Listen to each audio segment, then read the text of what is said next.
কি হয়েছে? তাই নিয়ে আমরা নিয়ে আসলো সাইকেল ঠিক করাইতে আমরা দোকানে কাস্টমার স্ট্যান্ডে আমার দোকান আছে বাইকের। তাই নিয়ে সাইকেল লইছে 10-15 মিনিট নিচে আইসে যে বইয়ে দিছে, বইয়ে তারপরে সাইকেল রেডি যাইব গা। বাইরে যাওয়ার সময় রাস্তা থেকে সাইকেলের সামনে হয়ে গেছে গা। আমরা তাড়াতাড়ি দৌড়া তিনটে হসপিটাল সবাই মিললে আমরা নাম নাম কি?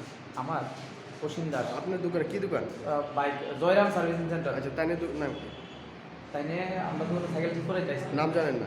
নামটা আমি ঠিক করে করতাম, আমার খেয়াল নাই নামটা। এমনি ভুজুপুর বাড়ি, আরও আইছে সুস্থ আছিল আপনার দোকানে যে সময় গেছে? তাই না, তো সুস্থই আসতো, আইসে বইছে, কথা কথা কইছে, সাইকেল ঠিক করাইছে। হঠাৎ হঠাৎ এরকম বাইরে এসে আছে গো, এরকম সমস্যা। এখন কি অবস্থা? এখন করতে পারি না স্যার, যে কি করে। আর আমরা এখন অটো দিয়ে লইছি, ফায়ার সার্ভিসের অনেকক্ষণ ফোন করছি, ধরে না, কিংবা বিজি আসলো না, কোনো কারণে যেতে পারছে। পরে দেখে গেছে আপনার ধরনের সমুনি পালিয়ে গেছি।